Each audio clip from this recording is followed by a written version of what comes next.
him out of the race. Just to clear the air on this, what is your response? I really want to meet my worthy competitor on the ballot. The fight he's had is a fight I truly regret, because it's stopping Kenyans from actually stopping him from coming to office.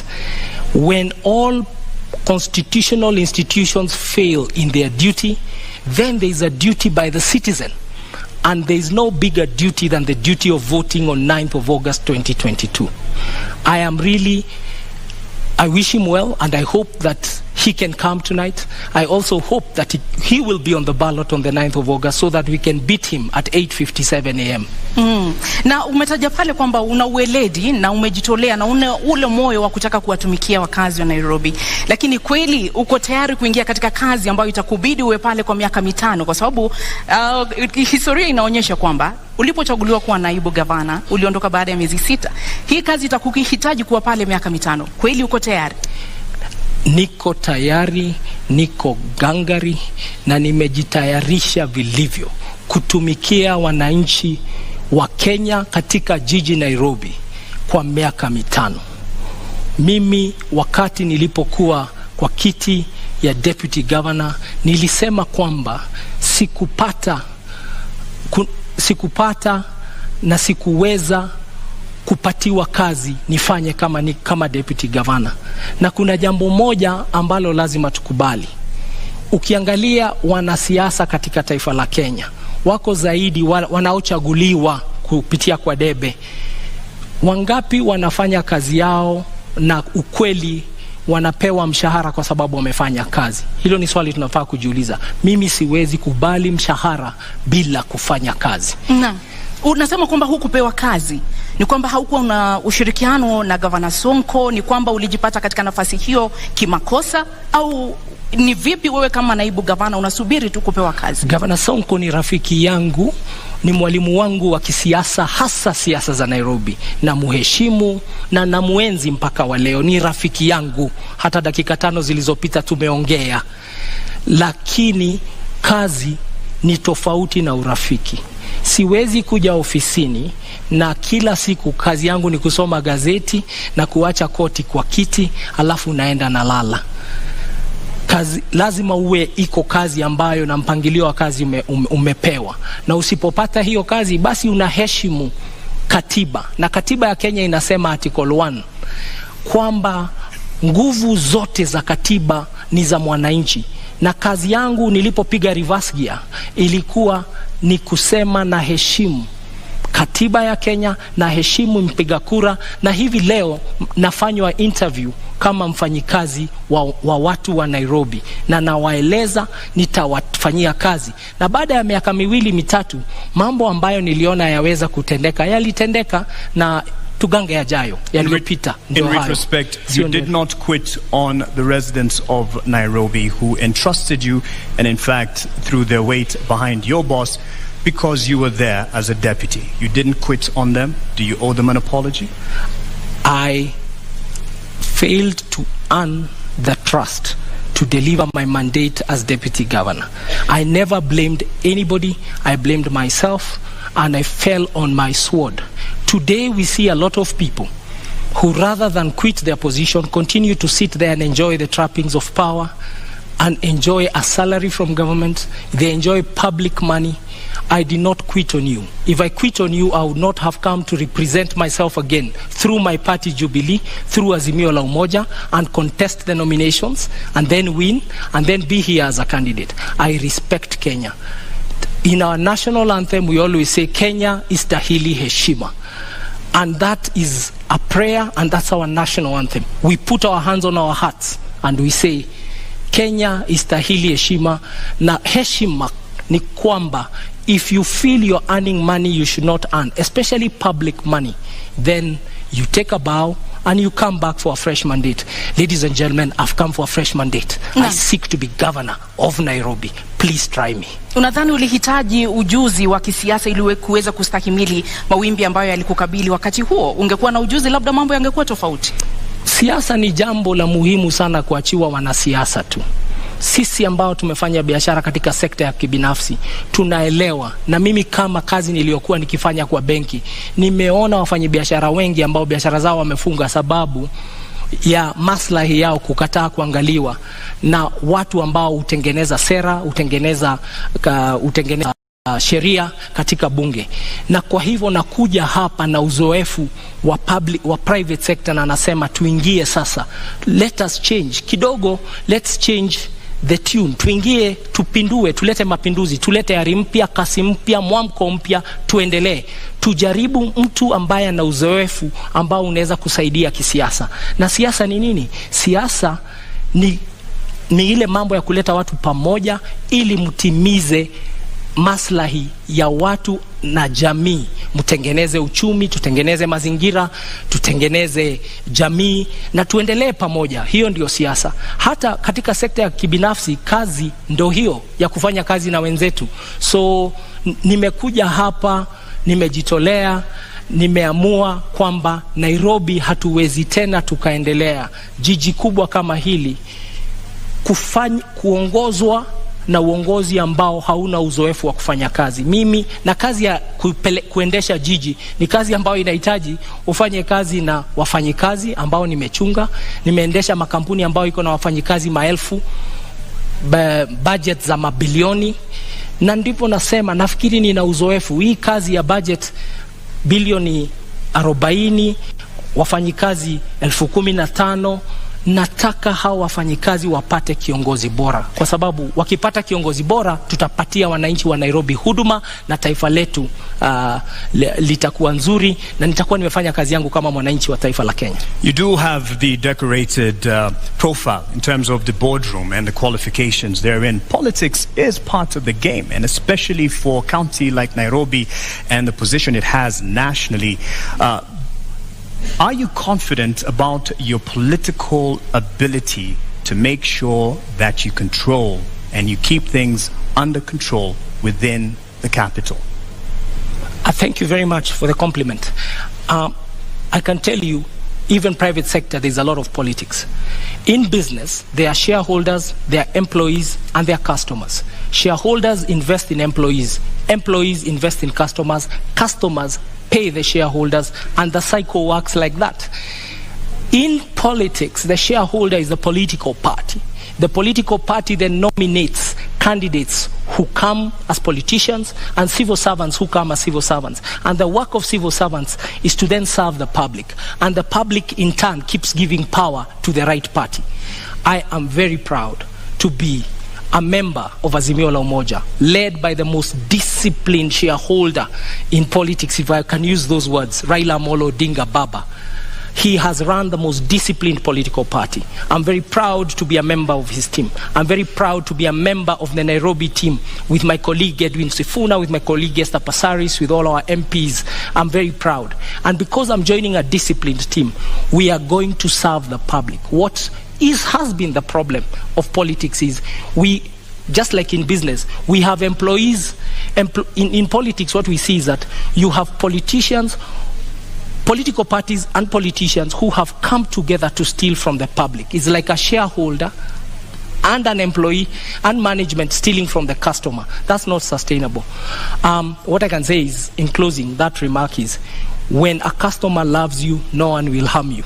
When a voter and the public loves you, no one will harm you. We are seeing it in Sri Lanka. We are seeing it in very many countries, that people are eventually the silent majority. We have in Kenya, we have a very big silent majority.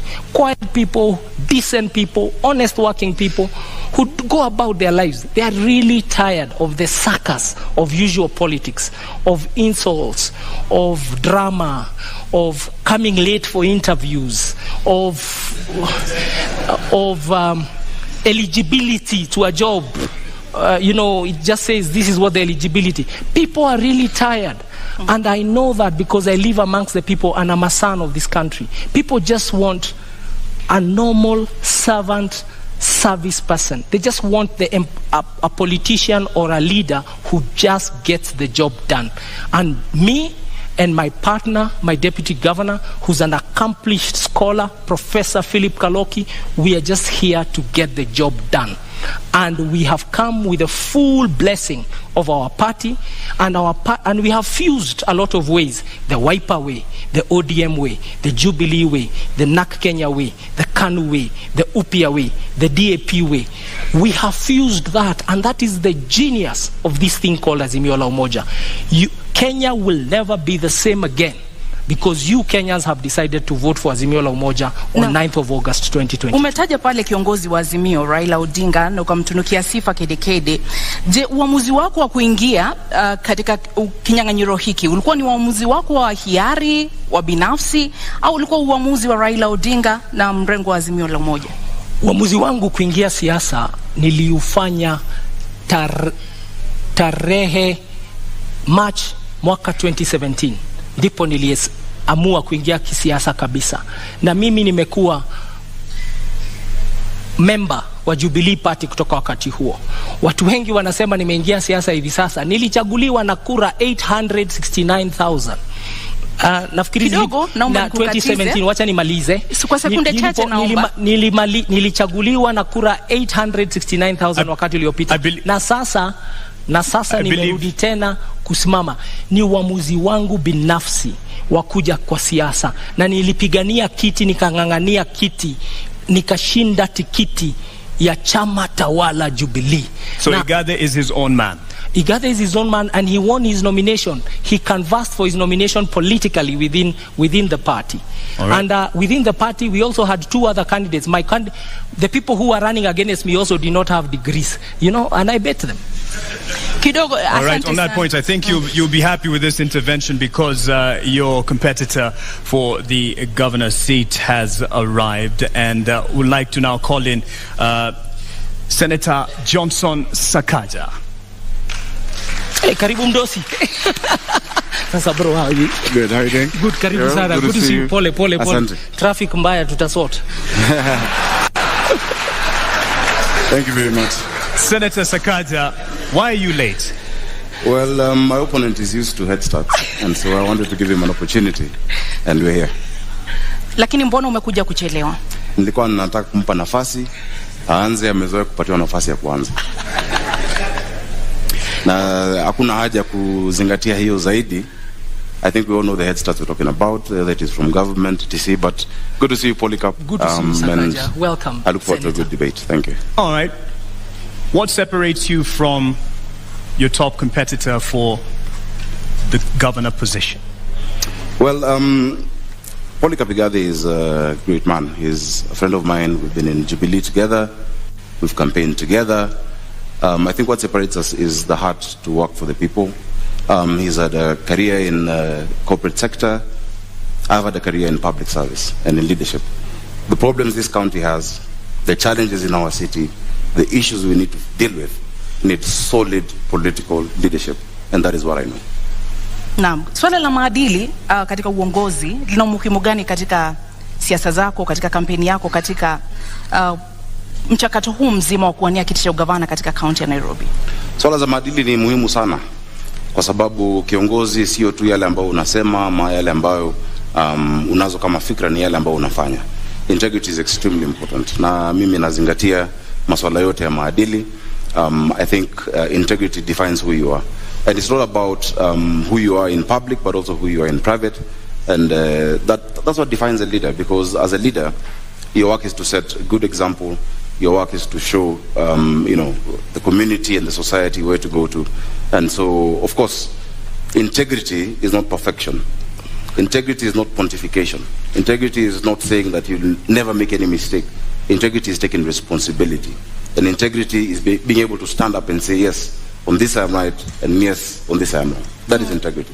You speak about abiding, and part of the requirement for governor is the competence and the credentials. Yes. Do you believe that it is important for someone running for governor to have a degree? It's not just important, it's a requirement by our constitution. Do you have a degree? That's the reason I'm here. That's the reason I've been gazetted.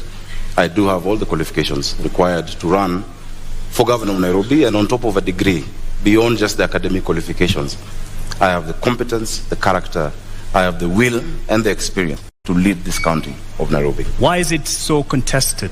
Because as I've said, the heads that's being sought include that. I think, and I feel bad for my opponent because majority, or rather the biggest part that his team has been relying on was not to have me on the ballot. I'm glad I had his aid because I've been around, I've been in this complex and listening, saying that, he wants me on the ballot. I'm glad he said that, but many of his political benefactors do not want me on the ballot because they know the effect of that. I do have a degree from Team University.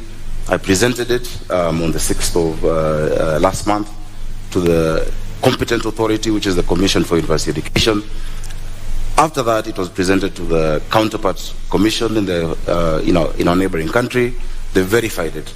Many people have said that I'm trying hard to prove that I have one. Actually, it's my detractors trying hard to prove that I don't have one. Now, this issue is before the court, and the reason I sympathize is that if my opponent and his team focused on going to the people, then they would stop looking for solace in the courts. I have it. In fact, I would want to display it today to all of you to see. I don't know how you'll verify it, but the competent authorities and institutions that have to verify it have actually said it is correct. Na kwa dakika moja unusu, kwa sababu sasa hivi tutaanza kuzingatia muda kulingana na sheria na masharti ambayo tuliweka awali. Kwa dakika moja unusu, endapo utachaguliwa kuwa gavana wa kaunti ya Nairobi, kisha baadaye kesi iwasilishwe mahakamani ambayo itabatili ushindi wako, utawajibikia wakazi na wapiga kura wa Nairobi? Hakuna kesi inaweza kubatili ushindi wangu, kwa sababu kwanza ushindi wangu, unajua ndugu yangu anaongea juu ya 8:57 am. Ushindi wangu utadhihirika, utaonekana. Nafikiri vile mmetutawanyisha kutoka wale wengine ilikuwa kwa sababu ya utafiti ambao umefanywa, na utafiti umeonyesha kwamba niko mbele zaidi. Mambo ambayo yako kotini yataisha kwa sababu tunajua ukweli ambao uko. Hakuna tashwishi hapo. Na zaidi ya hiyo, kwa sababu kumekuwa na hiyo kizungumkuti ambayo imeongozwa na serikali, and I have said it previously, who has been driving this and how it's been driven. I think by the time we're going for re-election, we'll make sure that there's even more to be able to show on that. So that is not an issue of concern. What is of concern to us, and what is of concern to anybody worth his salt as a leader in this city, is the plight of the millions of Nairobians who are suffering the lack of dignity and the lack of order in our city. And that is where our focus must be. So I do not expect any challenges beyond that, because what is out there is political propaganda. If you look at the lengths that the state has gone to try and stop my candidature, if you look at the resources deployed, including diplomats and the ambassador, etc., intimidation of institutions, revoking and revoking, etc., then you know that there's something there. And I think nothing of that source will stand the test of time. Are you saying that those who are backing this fight for your contestation for the position of governor are behind your competitor? Yes. What do you say about that? You have an opportunity to respond. Our worthy competitors have pitched themselves as victims, and their entire platform is victimhood. That they are victims of the weather, they are victims of the law, they are victims of what they call the system.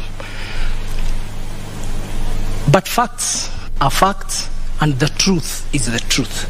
I have said I really would love to meet Senator Sakaja. I think out of abundance I would like to meet Senator Sakaja on the ballot. On the ballot, so that we can beat him, and so that the people who are the last line of defense when all other institutions fail prove to him that they know better, that wajinga waliisha Kenya na waliisha Nairobi. If any other institutions fail, the people should never fail on the ballot. Na muda umekwisha. Senator Sakaja, je, uamuzi wako kuingia kinyang'anyironi, ama niweke hivi, uamuzi wa kuingia kinyang'anyironi ulikuwa wako binafsi au ulikuwa wa chama na kiongozi wa chama? Nimefurahi kwanza tumemaliza hicho kipindi, kwa sababu I'm able to prove and to show that I have the qualifications, and that is going on. I'm looking forward to it. I know millions of Nairobians everywhere I've gone to tell me every day that they're praying, and because they can see that big hand of the state, and we shall be vindicated in due course. When there's time after this, I'm available to speak to that. Of course, my intention to run for governor of Nairobi has been my intention. I've grown up in this city. I was born in Ngara. I've seen this city when it had some semblance of, a working city. And I've also seen the lack of dignity and order in our people. The lack of dignity when Mama Mwende in Kayole had to watch her daughter die at Mama Lucy because of an ambulance. I've seen that, and I've committed myself to lead the charge of providing order and dignity in the city. So it was my decision, it is my decision, and beyond that, it is a resolve of the millions of Nairobians to rescue this city from state capture.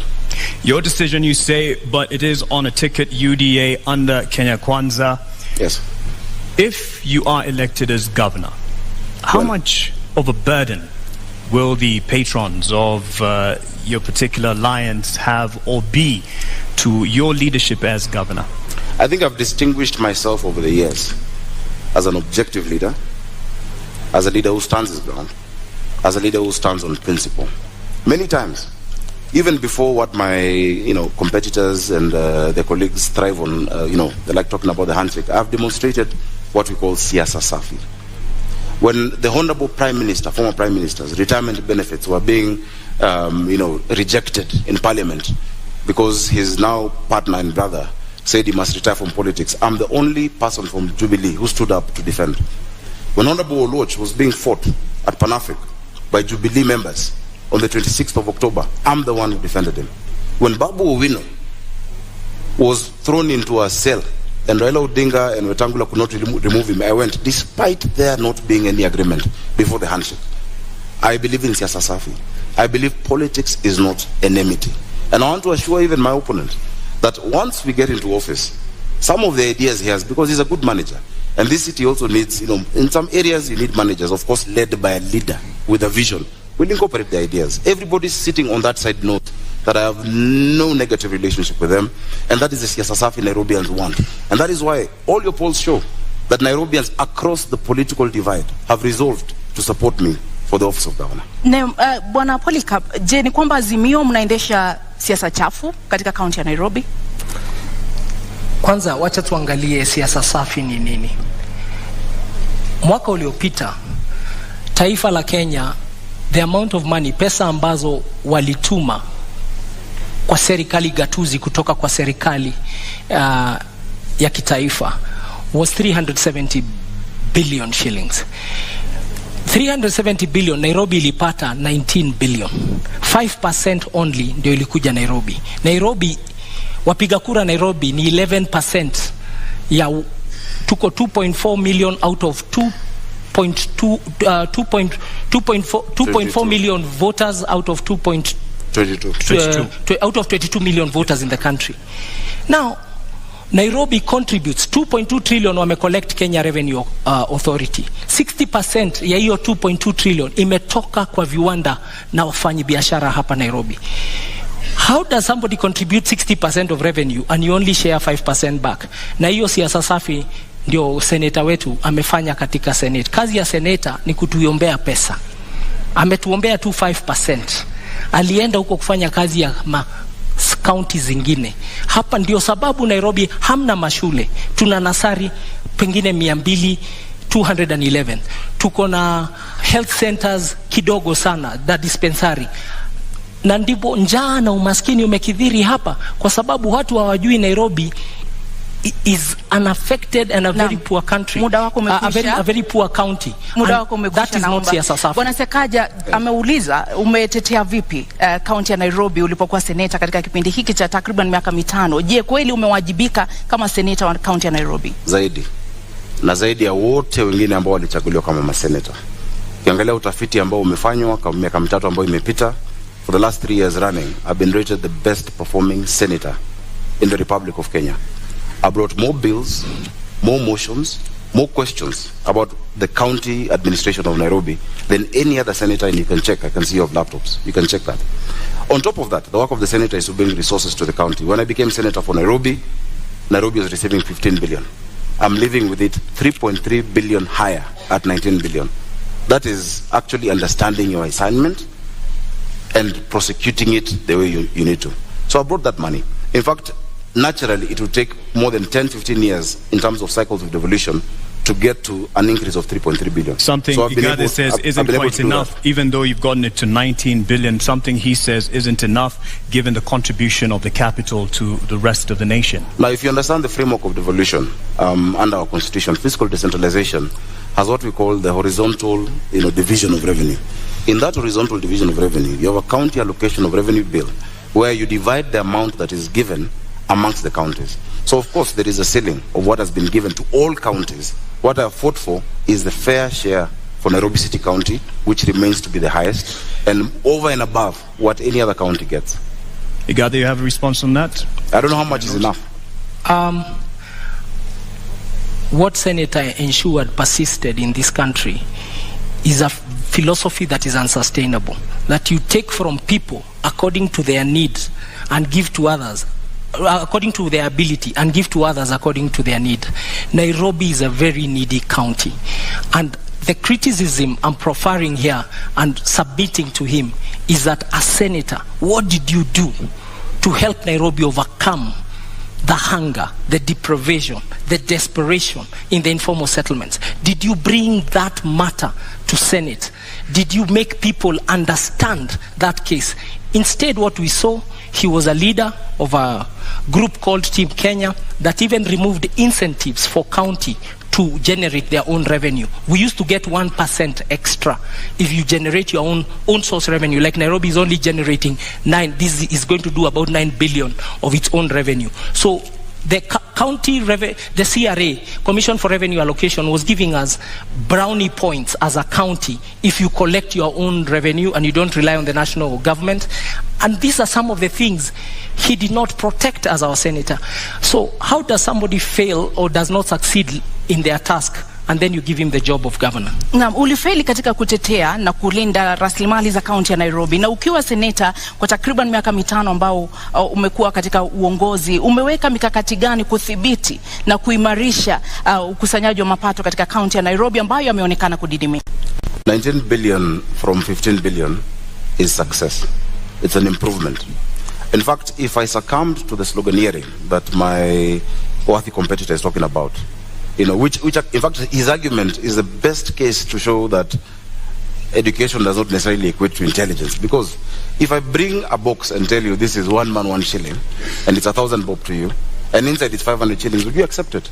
What they were offering Nairobi Polycarp was 134 million shillings more. I refused with my Team Kenya. I said Nairobi has the depth of poverty, that urban poverty bites harder than rural poverty, that you have nothing in this city, you'll have nothing to eat, you'll have nowhere to stay. And I refused that 135 million shillings and got 3.35 billion shillings for the people of Nairobi. If I was just to fall for the empty slogan, Nairobi would still be at 15.8 billion shillings today. So I'm very proud, and I'm proud of all my members, because not only did I secure that for Nairobi, I showed this country that there is no Kenya A and Kenya B. There's no second-class county in a first-class country. And I stand my ground that we must be patriotic. Even as we're in Nairobi, we have people from all across the country. On top of that, I can list to you the bills. I brought the startup bill. I brought the prompt payment bill. I brought the National Disaster Management Authority bill in the Senate. I have fought for Uber drivers, Taxify and all digital hailing apps. I have spoken about the demolitions and even stopped demolitions that are going further. I have done a lot. In fact, if you give me maybe an hour or so to just list the things I've done in the Senate, and I hope the next Senate of Nairobi will be able to fill in those big shoes, that response, because it is work that we've done. Let's push on with that aspect then on. You talk about not having enough funds allocated to Nairobi given its place in the nation. However, there is the issue of not being able to actually get the potential revenue that it can get owing to the cartels in the city, which have been a thorn in the flesh of the administration, but it can be argued also fostered by the leadership. What will you do to get rid or deal with the cartels? Igathe, you have a minute and a half. Thank you very much for that question. Nairobi collects, for sure, way above 200 million shillings every day. But what ends up in Nairobi coffers is around and about roughly 40 million a day. So over 160 million shillings is lost every day. That's the fact. We've had a senator whose work is also oversight. And Senator Sakaja, you had a chance to be seen in this country oversighting the county of Nairobi. When push came to shove and the impeachment question came to the floor of Senate, it's up to Kenyans to see how you voted. Not only did you did not even take a decision, you abstained. You walked away from the conversation. We have not seen you. Nairobi County employees, in fact, we have to apologize to them. They do unbelievable. Their salaries are delayed. Their remittances are delayed. The Auditor General's report about Nairobi City County is that Nairobi City County's has a debt of over 80 billion now. That is what it has been given an adverse opinion. But have we ever had once our senator speak about it? And that's why I'm saying the oversight role he did not do very well, and he actually did not succeed in that oversight role. But the cartels we will deal with, because we have the numbers and we know who they are, and you have seen them even in the campaign season trying to fight and hide behind muda wako umekwisha. Bwana Sakaja, una muda wa dakika moja unusu kujibu. I'm actually quite tickled that Polycarp Igathe can talk about push coming to shove and me not making a decision. Before even push came to shove, in like 4 or 5 months, Polycarp Igathe quit on the people of Nairobi. In fact, that should have come in the question of integrity. Because when you talk about public trust, chapter 6, at the expense of private convenience, that is the question that we must answer. It did come up before you, right? The question on impeachment. Governor Sonko will not be facing an impeachment if you're stuck in office. In fact, if you're stuck in office, you probably would have been the incumbent governor. If you're stuck in office, there'd be no NMS in Nairobi. The reason we have NMS in Nairobi is after Polycarp Igathe could not wait or stand the heat in the kitchen, he ran away in less than 6 months. This city needs resilience. You need to be tough. You cannot say that you have betrayed 800 and I think, how many votes did you guys get? 40 or something thousand votes. 840,000 votes. Because you could not get the trust of one individual. Yet 1 million Nairobians have given you the public trust. When push has come to shove, look at the Senate answered. I have spoken more times than any senator. I have raised more questions in the Senate than any other senator. In fact, I have taken the former Governor Sonko to court on the action he took on Matatus. The record is clear. This county needs a political manager who understands how to deal with the leaders and how to deal with the issues of the people, but has a thick skin. In fact, if half of the tribulations I'm facing right now in my bid were on Polycarp, Azimio would have no candidate. But I have stood. Your time is out. You've stood. You ran off. He'd have quit. Integrity. I define integrity as what you do in private. If it ever became public, you'll never be ashamed. I'll tell you what is not integrity. Is uttering false documents and then standing here and saying I have integrity. Go to the website of the East African of EACC. Go to the website of IBC. Check the university governors, Sakaja, Senator Sakaja. Again, no, let me go. Go and check what Senator Sakaja cited as his degree in 2017. It's a public document. And then look at the degree he's saying it is today. We don't even know who he is. Is your name really Sakaja? Nairobi. Careful. All of us, careful. We can no longer entertain charlatans in positions of high national responsibility. And charlatan is not an insult. It's people of questionable integrity. It's people and individuals who come to steal from you wholesale to distribute retail to their friends. And I submit to you, the man to my left will do exactly that. Careful. I think the man to my right did exactly that by running away from the mandate given to him by Nairobians. Actually, the entire mess we have in this city. Because when he ran away from office, and I think he said somewhere because he got a bigger salary somewhere, I don't know. This city went into a spiral. I assure you, even the drafting of the articles of transfer, I had to be involved because we had to rescue Nairobians. And he ran away from that public office. Now, if you cannot withstand the heat of a deputy governor, you can't run Nairobi City County. You have 85 MCAs, possibly 40 nominated, 125 MCAs. You have 17 constituencies. If just one Mike Sonko made you run, tomorrow Matatus will strike. The next day, hawkers will be on the street. The next day, and you're trying to run this county by being popular, it will not work. Again, as I've said, it is really unfortunate that the only card they had was to try and stop me from being on the ballot. I want to tell you to wake up, smell the coffee. On the 9th of August, I'll be on the ballot for governor of Nairobi City County, and on the 25th we shall be sworn in. Because Nairobians can see through the game. And the documents he's talking about, for instance, in fact, they're part, and I don't want to wade into subject this, but they're forged documents. They're actually forged documents in court by them. They have tried to... Lakini huwezi kuthibitisha hilo, sio? Of course I can, because even the signature there is not my signature. Lakini sisi kwa sababu hatuna hizo stakabadhi hata kuruhusu kutumia. Tuachie hapo, lakini wacha nijieleze, naona dakika zinaenda. Utanipa nafasi nzuri nijieleze. Mimi nimehitimu na nimesoma na nimesimamia watu wa Nairobi. Jina lako ni Sakaja? Not just in fair weather. Sakaja ni jina lako halisi? Nafikiri mlialika Sakaja. Jina lako ni Zubeida? Niko hapa kuuliza maswali, uko hapa kujibu, naomba. Ukiuliza swali ambao kama watu wa Nairobi wanasema itoshi. Mwenzako amekuuliza swali. Kwa sababu uko hapa kujibu, ndio sababu tunakupa nafasi kujibu. Jina lako ni Sakaja. Out to the issues Nairobians are facing instead of trivializing this debate as to what my name is, honestly. My name is Arthur Johnson Sakaja. Naam. I'm the senator of Nairobi and the incoming governor, God willing, on the 9th of August. Asante kwa kujibu. And I want us to talk about water. Let's talk about the poverty our people are facing. Let's talk about sorting out mobility and transport. Let's talk about sorting out our children in school. Let's talk about the issues of the people. And the rest of the games being played by the state and our opponents can then have their way. Because Kenyans have seen. In fact, I want to, give you full reassurance. Just yesterday, a few of the government administration officers have called me saying that they've been coerced into supporting the candidature of my opponent, and they've refused. Chiefs have refused. Well, have refused. We can't quite verify that. That's I can verify your that, word. If you that's your word. The questions he has, I have 16 seconds. That's your word on that. But he said, and you didn't quite respond directly to it. To what At the moment, I'm quite clear, Senator Sakaja. Thanks, Mark. At the moment of reckoning, when there was questions over the leadership of former governor, the moment of impeachment, let me explain how Senate walked works. away. Let me explain how Senate works. It's my question. Sure, go ahead. When you go to the Senate, I've seen one of the candidates here. There are 3 buttons to press when you have to vote. You either press yes, you press no, or you press abstain. For you to run away from the vote in the Senate, you actually walk out. You don't press any.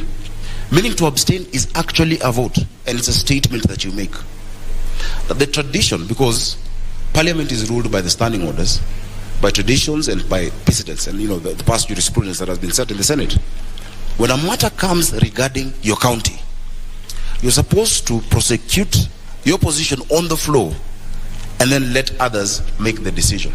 Because if you vote yes to impeach a governor, of course it shows your conflict of interest, because you want also to be governor. Then it shows that you're putting a man down. And let me tell you, Kenyans have grace. No matter the ills of Governor Mike Sonko or whoever else would have been there, you never kick a man when he's down. So when you press yes, you've displayed your conflict of interest. If you press no, it means that you're actually abetting and agreeing with what he has done. And so the tradition from 2013, when an impeachment has been brought to the Senate, is the Senate of that area actually abstains on that vote. And I've had the luxury of walking out and not being there for that vote. It's a decision I would take again if it came to me. And I'm proud of the decision I made. You had a point to raise on that earlier. I want to come in and say, yeah, it's true. Don't kick a man when he's down, but I have a better statement. Don't kick a dead dog. I don't understand why you'd call the former governor a dog. No, it's not the former governor. It's you I'm talking about. Lakini naomba Igathe, I don't want to kick you. That's why I'm asking. Igathe, and you had me. Naomba, you had me earlier. Naomba unisikize dakika moja, sekunde moja. Tafadhali tusitumie lugha ya matusi wakati na kudhalilishana katika mjadala. Wacha niseme hivi. Let me say this. Not kicking a dead dog is actually an English phrase, is not an insult. It's to say, don't go for somebody when he's down. And I already said I want to meet him on the ballot. I want to meet my competitor. I want to meet my competitor. I truly want to meet my competitor on the ballot. But I want to remind him that uttering a false document is one of the laws in this country that does not. It is one of the things in this country that you're not fined for. you are taken straight if you are found guilty. And that is for the investigative capacity. We didn't come to do that here. All I'm telling Kenyans... That is an allegation. Can I finish? What the Constitution wants is a competent governor, a capable governor, a governor with a character. Ask yourselves, who amongst two of us can you trust? It also wants a governor who will stay in office for 5 years. All right. You said earlier you know who the cartels are. Enumerate them, put them on notice on how you're going to deal with this. Earlier when you were talking about the cartels. The cartels of Nairobi have persisted for 4 decades. Who are they? You said you know. It is a clique of people who have choked the city, and especially the biggest symptom of cartel behavior is in the situation with garbage collection in the city of Nairobi, the situation with pending bills, the situation with suppliers in the city of the county of Nairobi. We need to look at suppliers in the city, in the county city of Nairobi, and ask ourselves, who are they? Do they meet the threshold of our public procurement laws, procedures, and regulation? And I want to ask Kenyans to read Auditor General Nancy Gathungu's reports to really see what I'm talking about. Errors and omissions, the statement of assets and liabilities of Nairobi City County, the statement of cash flow, the statement of appropriation, recurrent budget, and development budget. When you read that statement, she's actually saying these numbers don't reflect the fair data of proper financial practices, proper HR practices. And that is where you see the name of the cartels. And only a president who is running on an anti-corruption platform like Raila Amolo Odinga can tackle this issue. And people who have been stood up to scrutiny. I have always been an employee. I've always been audited. I have never taken a shilling that does not belong to me apart from my salary. Naam, kabla tuvuke kwake, ulikuwa naibu gavana katika kaunti ya Nairobi kwa takriban miezi 6. Katika muda huo ulijukumika vipi katika kuwakabili hawa cartels, hawa walaghai, hawa watu ambao wana kwanza walaghai tulionana nao kwa sababu for the time when I was a governor, Nairobi City County moved its revenues from the 18-12 million we used to find to 100 million levels, 120 million a day. You're never a governor. When I was deputy governor, I was in the governor's office. Thank you. For that period when I was a deputy governor, that is what was going on. And we started to pay salaries on the 25th of every month. There was also remission of all statutory deductions. When I was there, I started the titling program for Nairobi to give title deeds into Nairobi. That process has taken 5 years, is now being completed as we speak. When I was there, I formulated and changed the management of Nairobi City County Water, the Nairobi Water and Sewer System. The new existing chief executive and their team came in. So there are a couple of things that we did within those 6 months. So we had some achievements, and I want to assure you that we'll accelerate them when we come to office, when you vote for us. Kama seneta unakubaliana naye kwamba waliweka mikakati ya kuweza kukabili hawa cartels na kuweza kulinda rasilimali za kaunti ya Nairobi? Kwanza nafikiri vile amesema vile alikuwa alianzisha na ikakamilika bila yeye. Inamaanisha Nairobi haikumuhitaji. Kwa sababu it's just demonstrated that even whether he was there or not, it happened. I think if you stayed true and didn't quit and run away when things got hot, maybe things would have been better for the people of Nairobi. We'd never know. And unfortunately, we'll never get to learn. Cartels are a lazy word. It's a word used by lazy leaders who fail to master the courage and the guts and the resilience to deal with corruption. That is what cartels are. Cartels are a weak excuse. Because all of these are human beings. If you say you know them, and even here, just at this debate, you're afraid to name them, yet you said you knew them, you'll not deal with them. If you know them, name them. Kwa hivyo huamini kama seneta kwamba kuna cartels katika kaunti ya Nairobi? Sio cartels. Ni wanabiashara ambao, the first way not to be, to have cartels in Nairobi is to refuse to be part of that system. Lakini kama unaogopa hata wezi wasema, kesho wakikutisha utajiuzulu tena. We cannot have that in Nairobi. We just need to set systems that actually remove the place they are playing. Don't be afraid of cartels, Polycarp. Whatever name you choose. I will invite you on 10th of August when we are naming them.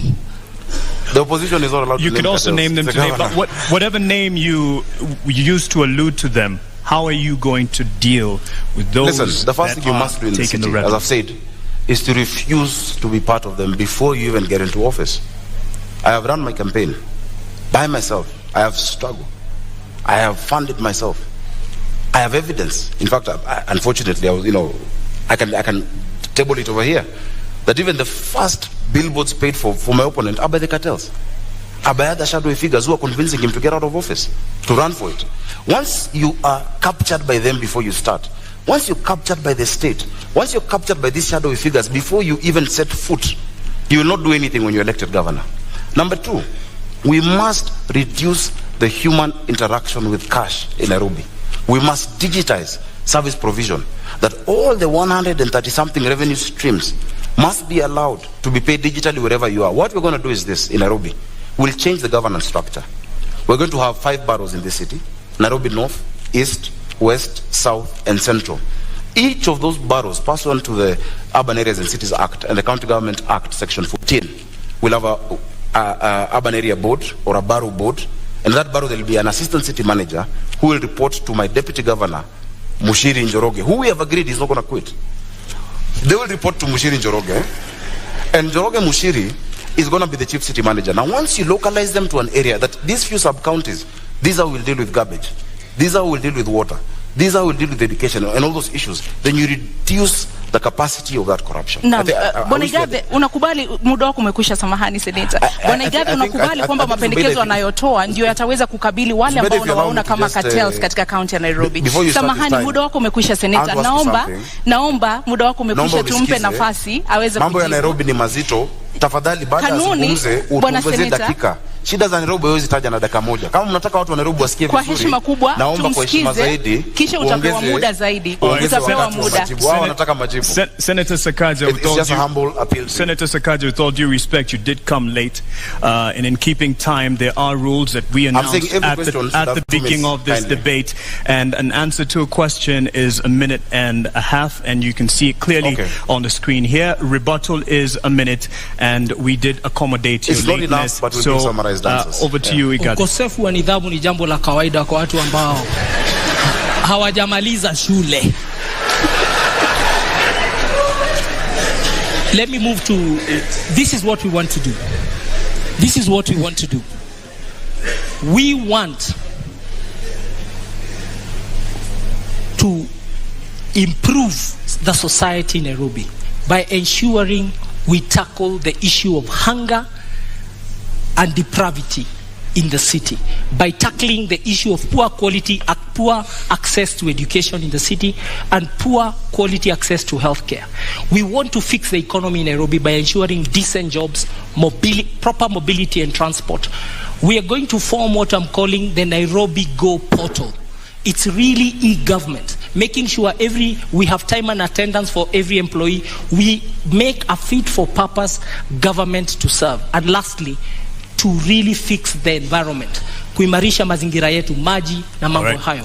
Your time is up on that, but there was something he brought up, and he said even he claims to be funding his own campaigns, and says you're under state capture and you have a right to respond to this. 1 minute for that, in terms of those who are funding your campaign. My campaign is funded by myself and my friends, and I would like him, because he has said so, to provide that evidence before the morning. That is a liar. Those are lies told by a lying liar. I'll be glad to do that. Please, you say you have some evidence to this effect. Of course, we have receipts. We have receipts of billboards and of, different meetings of chiefs, meetings of DCCs, them being casual. You cannot force individuals, DCCs, assistant chiefs, and many of them, the represented here know. The meetings at St. George's Primary School, where they're being asked to support those candidates, we know all of that. It is obvious. But if you'd like me to table that, I'll be glad to table it before the country. I will in equal measure table all the false documents Senator Sakaja has cited to the Republic of Kenya and to constitutional institutions tomorrow morning on my Twitter. All right, tomorrow morning there's a lot of news to look forward to, and do you agree? And then you will know what we are facing, because the contest on 9th of August is a simple contest. It's a contest in this country. It's a census, actually. It's not an election. How many Kenyans believe in competence, character, capability, honesty, unity moving forward? And how many believe in lies and all the other bad things we don't want and don't value as a society? That's the contest. We've moved into the governorship domain of this conversation, and we just like to cover more issues here. And there was a mention of Nairobi Metropolitan Services, NMS. First of all, do you agree with it having been brought in as an intervention? And in your view, was it because of a failed leadership? No, I celebrate the Nairobi Metropolitan Services. The NMS and General Badi and his team have done a wonderful job. And it was a creature of the law. We saw how it was formed. And because it's a creature of the law, it extinguishes naturally by law in November of this year. Look at what they have done. They have sunk 193 boreholes in the metropolitan area. 144 of those boreholes has been in our informal settlement. That has truly helped us fight COVID-19. The Metropolitan Authority has further worked on pedestrianizing the central business district, which is something we must do in this city. Make sure that non-motorized transport, we democratize transport, that the most important transporter is not the private car, but the pedestrian, the cyclist. They have done it, and we are now walking better. They've really tried to improve the environment, and they are it is part of the military to do civilian duty, and they came and answered the call of duty, and we truly celebrate what they have been able to achieve. And we are reverting back to a civil authority. As we speak, I believe General Badi is in transition, waiting for the election and then for the next people to take over office. He should not be vilified. And he really worked, and he's been able to deliver. It's been a band-aid to the city of Nairobi. Labda kwa sekunde 30, iwapo utapewa nafasi ama ungepewa nafasi, ungetaka NMS iendelee kuhudumu katika kaunti ya Nairobi? NMS siwezi pata hiyo nafasi kwa sababu sheria inasema NMS muda wao utakuisha Novemba mwaka huu. But it was extended, and there's an opportunity to extend it. I will give better service as governor of Nairobi than NMS. Bwana Sakaja, on the issue of governorship and how Nairobi Metropolitan Services, came in to rescue the day. Do you agree with this? And under governorship of Sakaja, would this continue? It is very interesting to hear a man praising his ex-wife's husband. The reason NMS came about is because Igathe quit. It's as simple as that. If the deputy governor of Nairobi, Igathe, did not quit, there'd be no need to have NMS. Those boreholes you're naming, you should have done them. Those interventions you're talking about, you had a chance to do them. Devolution cannot be trivialized in this country.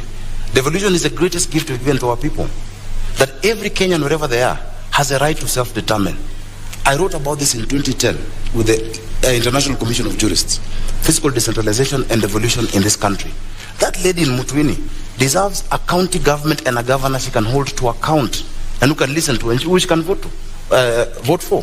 So you can't come praise the consequence of you absconding duty, of you leaving office. Because if Polycarp did not run away from Nairobians, Governor Mike Sonko would have acted differently. Governor Mike Sonko acted as he did because he knew no one would impeach him, because no one wanted a by-election in Nairobi. Yet having no deputy, and that's why he'd bring Miguna's name, whoever's name, he knew he was untouchable. So it is a consequence of him. And then again, understand the law. There's no way NMS will operate after August. Well, I don't know what you're talking about November. The county government that is being elected on the 9th, that will be led, hopefully, God willing, by myself, will take full control of Nairobi. So yes, NMS has had a cocktail of hits and misses, but you don't know Nairobi. Those women who cried when their children were being smashed in Kariobangi and in Mukuru do not agree with you about NMS. Just a few people who've seen pavements and Kabro who like it and who cheer, and we know whose interests you're protecting here. Polycarp, una muda I think we should not dwell. The history is the history. No. But we should learn from history. What the citizens of Nairobi want is, what are we going to do for them? And I'm being really clear that we are going to fix the financing model of the city. We're going to have a city that is well funded, and with those funds, with my deputy, Professor Kaloki, a distinguished public servant and politician, we want in Kiswahili kusema tutastawisha jamii, tutaboresha uchumi, na tutaimarisha mazingira hapa Nairobi. Mambo matatu makubwa ambayo tutayatenda, na tunataka kuwaeleza watu wote Nairobi kwamba manifesto yetu iko kwa magazeti yote siku ya Wednesday, kesho Wednesday, this week muisome the abridged version, muone the pledges we are making to you, because in 3 seconds we are not able to extrapolate those pledges, but I want to assure you Nairobi will be something of your dreams. It will be a city of your vision. It will be truly a global hub in Africa for everybody. Senator Sakaja, I believe you do agree that Nairobi is in deep debt and there's wasteful use of funds. What are the factors behind this? How will you fix it? Again, I must say, Nairobi is in a dire situation that needs proper planning and proper political management. A lot of these issues are relational. If you look at the 76 billion debt, including even the 4.4 that is owed now, to KCB, and many of these other instruments we've gotten into, a lot of them can be sorted out based on how we relate with the national government. But Nairobi is not a branch of the national government or an appendage, or as my brother says, the military interventions are going on. Then Nairobi can negotiate, because there are a lot of areas which we can do debt swaps. But the county of Nairobi owes the national government, and the national government owes Nairobi City County. We must balance our books, and we're going to do that. And we have a team that is, properly suited, to be able to do that. I am very, very confident about my deputy, Njoroge Mushiri, who has a stellar career as well in banking. Actually, a proper corporate career, not 2 years stint here and there. A proper career, 20 years in ABSA. So give us the particulars, though, on the issue of the debt that we are in. How will we get out once you are... And that's what I'm saying. We must do a couple of things. One, you must refinance your debt. You must move what is domestic into concessional. That you cannot be borrowing from commercial banks. Have them as concessional. Chapter 12 of the Constitution of Kenya, talking about public finance, says how the national government guarantees county governments of debt. In fact, on top of that, we must get creative. For us to sort out the real issues of this city, we need around 200 billion shillings upfront through an infrastructure bond. I've gone across this world and spoken to Kenyans in the diaspora, whose remittances are our biggest foreign income earner, who are ready to put in money in certain interventions. When we talk about transit, we need a mass transit system in this county. How are we going to do it? Recently, I was in Imperial College in London, and I met a man, a nice gentleman, who sorted out transit in London. He sorted out transit in Beijing, mobility. What's his name? Professor Washington Ochieng. The other day I was in Riyadh. I met a group of guys who did the Dubai Metro and are doing the Riyadh Metro. George Opondo. There are Kenyans out there who are willing. So we must get creative. There's a PPP department that has been set up in the National Treasury. There's external borrowing. But we must refinance this city. Look at Joburg. Joburg is almost, it's more or less a listed city where people can actually invest in it. If you do not do that, you become a cashier. That you're receiving money, you only pay salaries, you will not develop Nairobi unless you get creative in how we actually, structure our financing model for the city. So we're going to restructure the debt, move to concessional loans, re-amortize some of those payments to longer term, and have an infrastructure bond for Nairobi City. Many Kenyans out there are going to put in money on our transit, on our water, and our basic infrastructure. Bwana Polycarp, utakabili vipi matumizi ya mabaya ya rasilimali katika kaunti ya Nairobi, ufujaji wa fedha na madeni ambayo sasa hivi yanaangamiza kaunti ya Nairobi?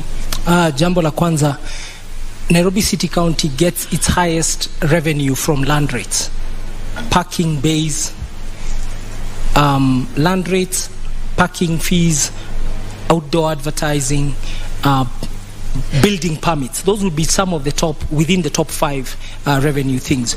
And what we are going to do is to make sure that we digitalize the collection of all that revenue, so that the leakage, we seal the leakage. Technology is one of the best things to overcome loss of revenue. And we are going to use technology in the public revenue management system. Then secondly, we will deploy that money. Our own source revenue, I can promise, we and Professor Kaloki have done a study, and we've even checked the reports of the Commission for Revenue Allocation. With 6 revenue lines, we can generate 80 billion own source revenue in Nairobi. And with that money, we will build 1,000.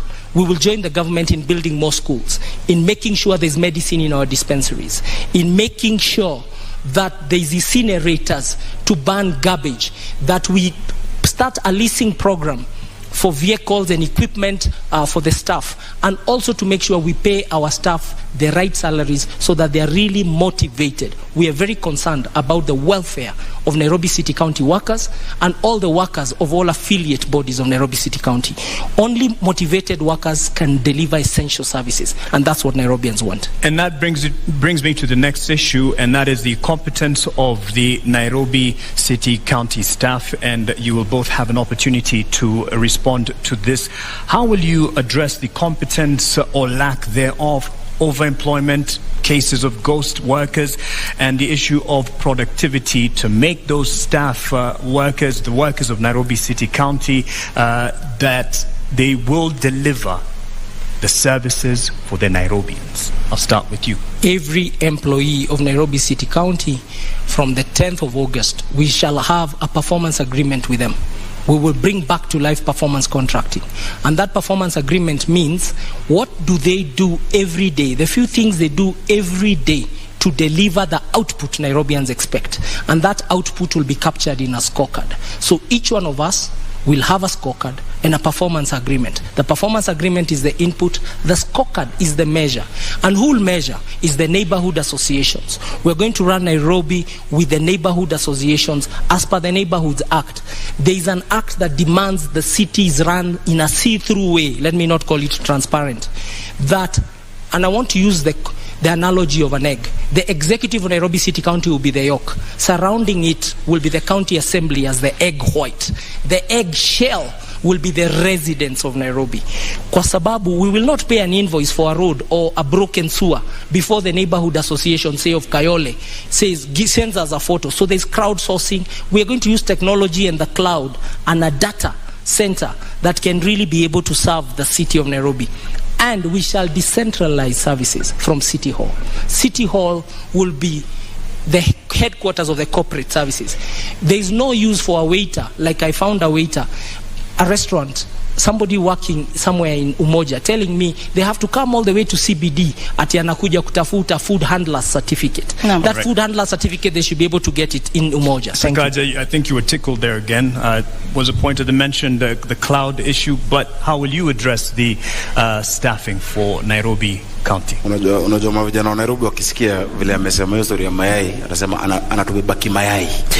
Many of those ideas, really, this is not equity, this is not corporate. You must take the bull by the horns and give practical solutions to our city. And let me give you an example. You're talking about, one of the highest revenue streams, being rates. Have you talked to us about the reclassification of those rates? Why is it that people in Igathe are paying the same rate as people in Runda, which is just, a doorstep away, yet they have Mabati structures and these ones have 5-star houses? Let's be practical, because that is what Nairobians want to be able to hear. Now, the sectional properties bill that was passed in Parliament recently prevents an opportunity. I've heard him saying he's done a study with Professor Kaloki.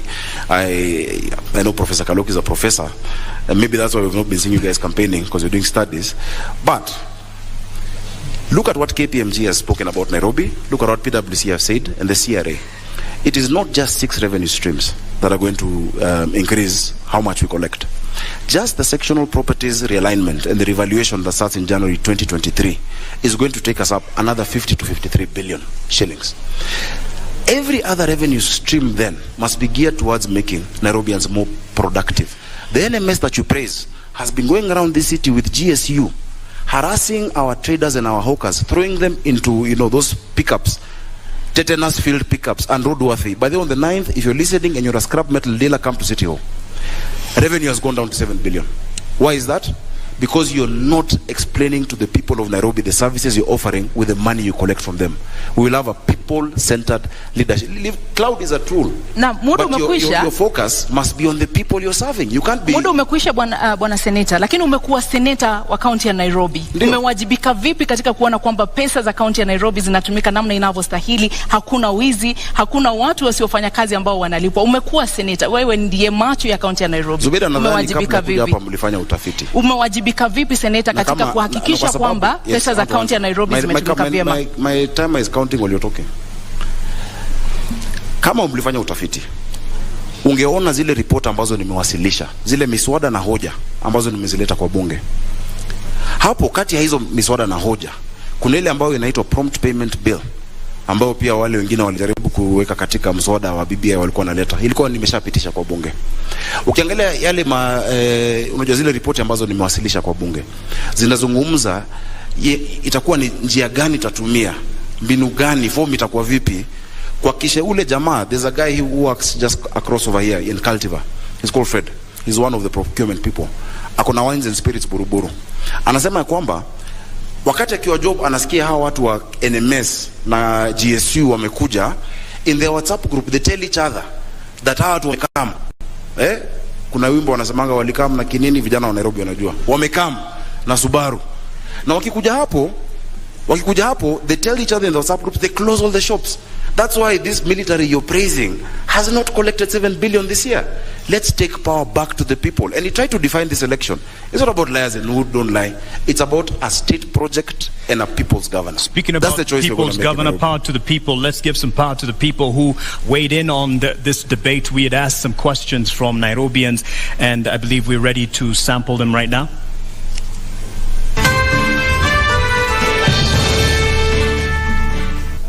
My name is Masi Masila Achola, an executive program leader with the Maxwell leadership team and also serving in the Kenya Daima steering committee. My question to the Nairobi gubernatorial candidates is, if elected to office, could you share with the residents of Nairobi what can we expect from you in your first 100 days in office?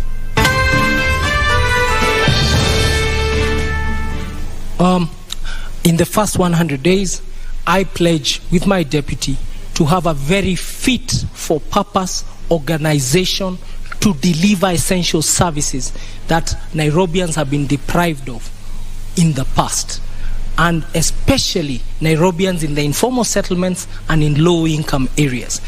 And therefore, there'll be Executive Order number 1 that establishes a good government, a coherent government, and a government where the deputy governor has clear responsibilities, a government where the governor himself has clear responsibilities, and where we work as partners, him playing to his strengths and me playing to my strengths, but a proper cabinet. Also, we promise you a proper cabinet that is fit for purpose, and the purpose is essential service delivery. The people watching us at home, actually, they just want services. They want water in their taps. They want garbage collected. They want storm drains covered. They want pedestrian walks repaired. They want markets made. They don't want to continue selling on the roadsides. They want their bills on time, and they want to be treated with honor, and they want to be treated like citizens of Kenya, and they want to be enabled to do their businesses. So the first 100 days is about reconstructing the organization called Nairobi City County, because it does not exist, and we have a lot of demotivated employees. Make sure that we convince them, they start to see their salaries are paid, they are well taken care of, career development is sorted. Thank you. Thank you. I want to thank the lady from Maxwell for that question. Maxwell Leadership Institute on Valley Road is an extremely important, pillar in mentoring many of our young people. I've actually taught many programs of leadership there, and I've been a participant in that. I think when she asked 100 days, maybe what she wanted to hear from me, Polycarp, was just to say I will not quit fast, as the beginning. Thanks for answering for me. Go ahead. Please keep reminding people, because people are afraid. Okay. But secondly, I want to say this. In the first 100 days, I've said that you will not sort out Nairobi using quick fixes. The issues of this city don't need 100, and I'm not seeking a 100-day term. It's not quick fixes or bandage solutions that will sort it out. We have a 10-year vision and a 5-year vision with my. But in the first 100 days, what we're going to do, number 1, is to implement the Urban Areas and Cities Act together with Section 14 of the County Government Act to create the 5 boroughs that I'm talking about in Nairobi. That if the person in charge of garbage in Kayole does not need to think about Westlands, the person in charge of a road in Langata should have nothing to do with Roysambu or Marurui, because that lack of accountability, when you ask them, okay, mbona hapa kuna takataka, pole boss, kulikuwa na sijui crisis in Mukuru. So we'll set up the governance structure that will deliver to Nairobians. That is the first task, and that includes the county assembly. The second thing that we're going to do is to implement the standing orders that we've actually been working on, even as I've been in the Senate, proper standing orders for the inspectorate. We cannot have people criminalizing business, chasing our hawkers, throwing sticks at them. They must have proper, like any discipline force, standing orders. And finally, we'll implement the one business permit. You can't have businesses with 10 licenses. No. Today there is fire, tomorrow there is war. It will be one license. Right. And I will pay every other entity that needs to be paid from that one license that you pay in Nairobi. Bwana Polycarp, mmekuwa mkizungumza kuhusu tatizo la maji taka katika kaunti ya Nairobi. Awali ulitaja kuhusu cartels. Je, unaamini kwamba ubinafsishaji wa huduma hizi katika kaunti ya Nairobi utasaidia katika kusuluhisha baadhi ya matatizo ambayo yamekuwepo kuhusu usimamizi wa huduma hizi? Huduma za maji zimekuwa ni tatizo kubwa. Juzi nimetembea kule Ruai na muliona picha. Sikujua kuna mahali Nairobi watu ubeba maji bado na punda. Pia, so you learn every day. Now, if you go to Ruai, the problem is a problem of way leaves, which the senator perhaps was even ignored in Senate. There is a way leave issue between Kiambu and Nairobi, because today we are consuming 500,000 cubic meters of water every day in Nairobi. But that's really the level of production of water from our water sources, Ndakaine, Roiro Dam. But the Roiro Dam and the Northern Collector Tunnel, we need to connect it. Na hiyo shida ya way leave ni shida ya kisiasa, lazima tutatue. Na hiyo kitatuliwa, there'll be an extra almost close to 100,000 cubic, so we'll go to 600,000 immediately, and people watu wataanza kusikia relief. But in 5 years we have to build new water sources and work with the national government to build new water sources. But you've got the government that builds new water sources has to be a government that does not believe dams are for eating and stealing, because dams have to be done in places like the Nyandarua ecosystem, Maragua Dam in Murang'a, and that's why Nairobi has to be secured by being assisted by the neighboring countries to the metropole that is Nairobi City County. Senator Sakaja, the taps in many homes and other businesses are running dry, but their water bowsers full to the brim and coming at a premium. How will you sort this? First, again, it's really nice that we're at a university, because I need to school my friend about water. There are many things you've said that are completely false. Number one, the quantity that we consume is not that 525,000 that you're speaking about. Nairobi has 4 water sources. The first water source is Kikuyu Springs, just after Kikuyu campus. That was set up in 1907. After that, we developed Ruiru Dam in 1936. It provides 4%. Kikuyu Springs provides only 1%, which is 4,000 cubic meters of water. The third one is Sasumwa in Njambini. Sasumwa produces 11% of our water requirement in Nairobi, comes through Kabete treatment plant, then comes down this way. And the fourth one, the biggest, of course, is Ndakaine, which gives us 84% of our water. Now, Ndakaine was last developed in 1997. There were 3 phases. After 1997, there's been no additional source. So every single day, the people of Nairobi require 850 million liters of water, but get 525.6 million liters per day. You need to bridge that gap. In fact, you'll be shocked, Polycarp. 70% of the people you're talking about, the ones you didn't know carry water in Mutungi, 70% of them, of Nairobians, have never had a shower from the top. They bathe bottom up, like with the bucket. Bottom up is how many of us shower in this city. We want to give our people dignity. There's no dignity when women are scrambling outside these, boreholes that have been created in the water sources every day for water. The issue of distribution then is the next thing that must be. I asked about this time thing because I've just spoken about the quantity. So when we finish Northern Collector, December 2023, under our administration, I don't like saying our administration, we'll move into Northern Collector 2. One will sort out 85% of the water need, and then 65%, and then Northern Collector 2 will give us 85%. Now the second most important issue, if you're overflowing on your time, let's give him an opportunity. Let's give him an opportunity. Just keep time. The challenge of water. The debate in Nairobi is not about what needs to be done and how. There is consensus that we are short of sources of water. It is who will do it, because you need to be trustworthy and you need to be capable to get it done. That issue of who is the most important issue in this election.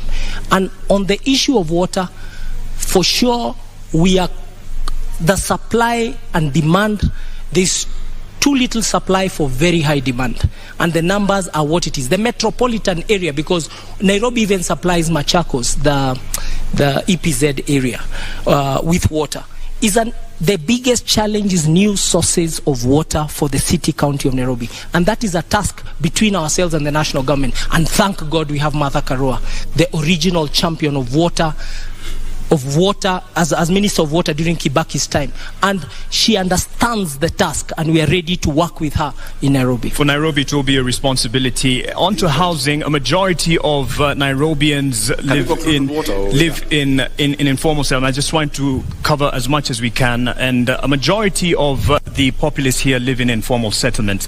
And how are we going to change this housing demand and give quality housing and other services for Nairobians? I'll start with you.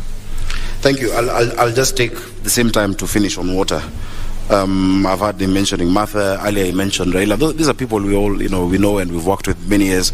Don't run away and hide behind them when you don't have the point. Just say the point as it is, because Nairobians are electing you to be governor of Nairobi, not Martha Karua, not Raila Odinga. They're electing you. If they elect you, if they make that decision, which I know they will not make, you must sort out the distribution issue of water, because water goes hand in hand with housing. So I've spoken about the quantity, and it's not about waiting for an angel from national government to do it. Already we're at 90% with the Northern Collector 1. The piping has been, or rather the tunneling has been done. The piping is at 34%. This side from Apro Isambu, coming from Kiambu Institute of Technology to USIU, moving down, is already going on. We have so many areas that do not have piping. I've never had piping in Nairobi. There are people who actually build houses across what were the physical levers.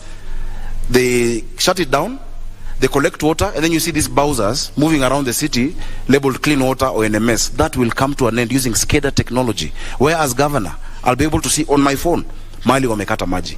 Now, urban housing is a huge challenge in this city, and it's also something that the built environment has made people lack dignity in this city. The county government is not in the business of building houses. We shall facilitate the private sector through proper land tenure and giving them proper land of government to actually partner with them to build these houses. We can actually do it through the silo model, where you build and people move and come in there. Urban renewal is being resisted in Eastlands because of lack of trust of that institution or body that is praising here today. Okay. I wish you go there tomorrow and tell them what you said about NMS. Bwana Polycarp, maji ni mojawapo ya shida ambazo zinakumba wale ambao wanaishi katika mitaa ya mabanda katika kaunti ya Nairobi. Hasa ni mpango upi ambao uko nao wa kuinua na kuimarisha hadhi ya watu ambao wanaishi katika mitaa ya mabanda katika kaunti ya Nairobi na changamoto ambazo wanakumbana nazo? So first of all, the county of Nairobi in its own books owns close to 532 hectares of land. On it sits 12,000 single dwelling units. Nairobi has to strategically densify, but that process requires proper public participation. You can already hear my competitor is whetting his appetite to steal your homes. You people in Makadara and Jericho, umesikia, he has pronounced himself that this will be private sector led. I have told you, this thing called urban renewal, which is what they want Nairobi to take, we have to be very careful. It needs proper conversations around it, and we must build housing that is truly affordable housing, decent housing, and before we build, we must ask the people who sit in those estates, mnataka nini? How will this work, and how will you be compensated? Before that is done, we are rushing, and you've seen a big rush towards that work, and we are saying put it on hold. The Constitution demands proper public participation, proper understanding, and I want to believe that conversation has already not been held. So the housing question in the informal settlements is to continue the work that has started. Roads, water, sewer, boreholes. These informal settlements require a lot of investment, and that investment requires allocation of improving our revenue, and also making sure Senate allocates us the money we require to attend to high density areas. Okay. A rebuttal in terms of what he said on your housing urban development plan there, an opportunity. There are people waiting in the wings to come and steal your houses, and you've had the private sector. He has the opportunity in his time. You have an opportunity. I don't know who represents the private sector here on this stage. if you look clearly. But what I'll say is this. While you are away, when you ran away from Nairobians, Polycarp, I represented the people of Majengo in Kamkunji in court to fight what you're talking about. You were somewhere in your Bentley, living the life, never spoken about an issue of Nairobians. But now you're saying you want to steal. That they were moved from slums in Majengo. The slums were put down and put in 11,000 bob houses while they're paying 5,000 shillings, 4,000 shillings. Today, the amount of money owed that they need to pay 60 million shillings. That's what someone wants to steal their houses. When I talk about urban renewal, the entity you're praising is rushing. Just this week, there have been more than 3-4 advertisements on the newspaper for them to engage contractors on urban renewal, and they have 28 days to go. They must stop that, and I'm putting them on notice. In fact, it's against the law. An entity whose time has ended cannot engage in 10-15-year contracts today. He doesn't have the guts to talk against NMS, and he will not. But they must not do that, because the people that you're talking about, I have represented for NMS, 5 years. NMS is not an enemy of Nairobi. I have not ran away from them, and they are saying they believe urban renewal must be done. They don't trust those people who are doing it. And you say it's an issue of trust? It's not about who's going to do it. The first thing, basic thing that they want is to know that that person will be there to do it for 5 years and will not run away.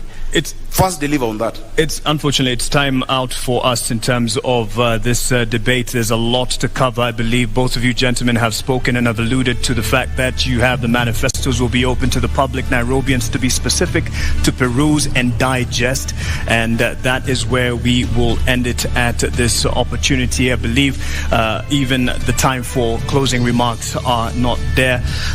If we probably managed the time a bit better in the beginning, it would have ended up even better in terms of coverage of the discussion. Asanteni sana kwa kuja. Thank you very much. Thank you very much for having us. Naam, wasemapo wahenga kilicho na mwanzo lazima kiwe na mwisho.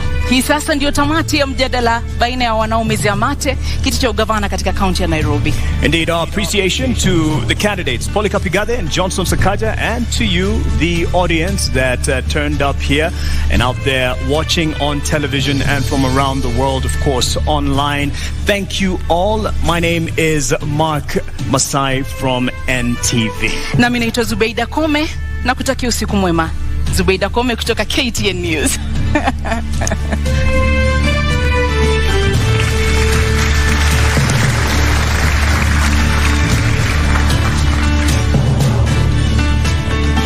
And the teams are invited to join.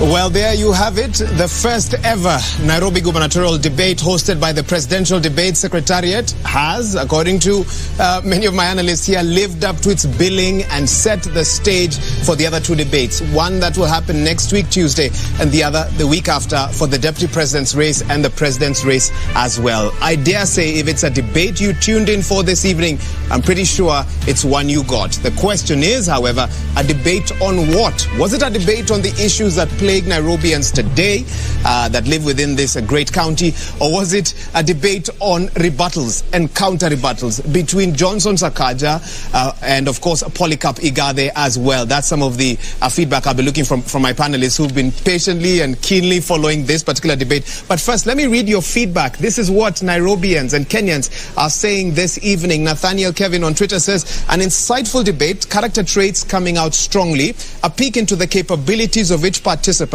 and excavation of their track records as well. I perceive admirable leadership qualities. Let us vote wisely.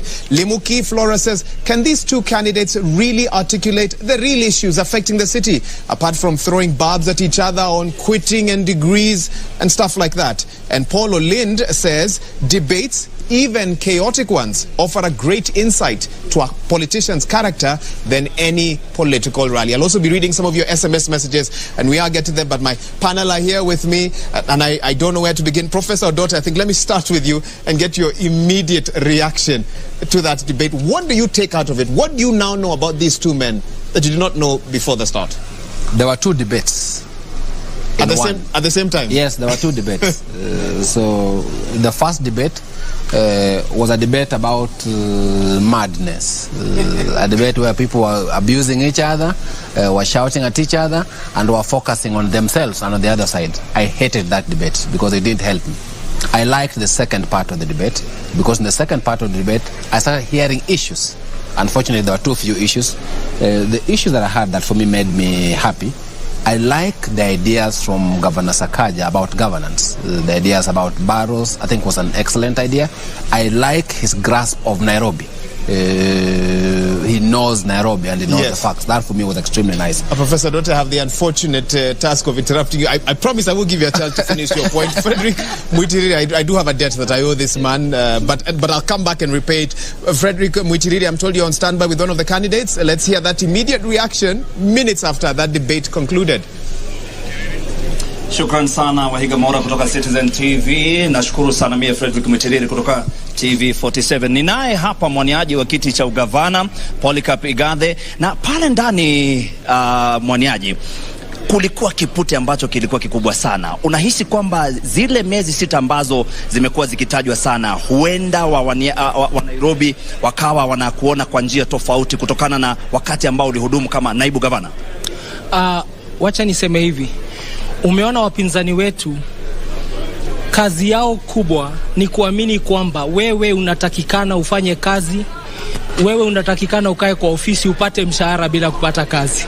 Hiyo ndio swala kubwa sana ambalo wamegusia leo. Lakini sisi ni waadilifu, sisi ni waaminifu, sisi tunaajibika, sisi ni wachapakazi, na ni heshima kwa katiba na kwa wananchi wa taifa la Kenya. Wewe ukiona hauwezi fanya kazi, uachane na mshahara wa serikali. Lakini hilo ndio jambo ambalo wanaona ni kubwa sana.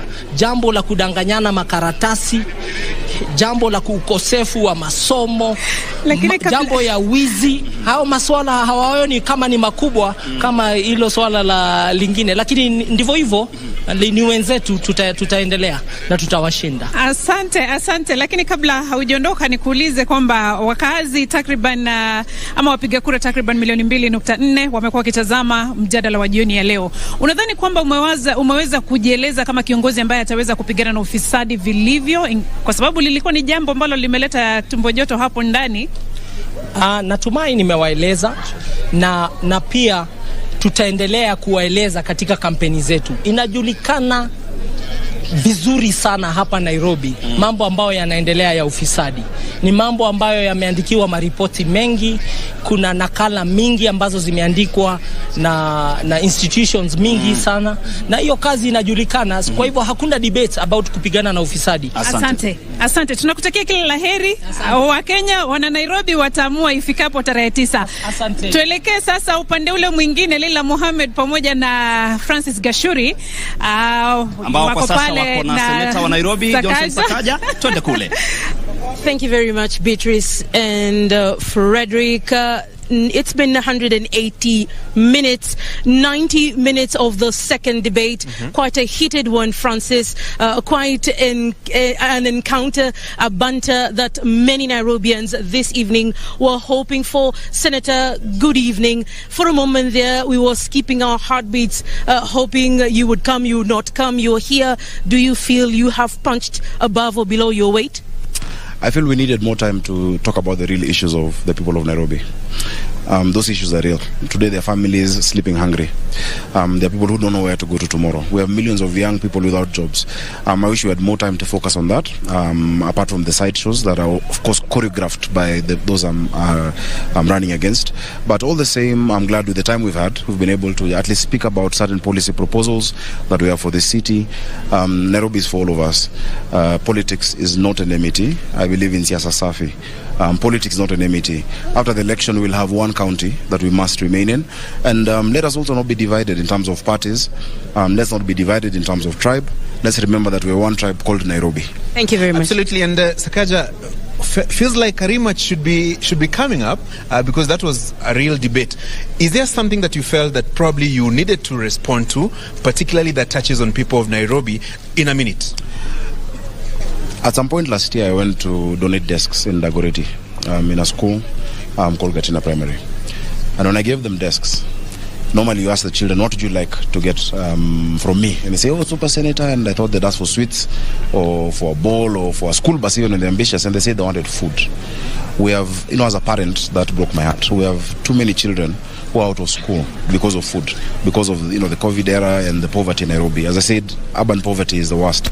And so I wanted to talk about the school feeding program that we're going to institute in Nairobi for all our children.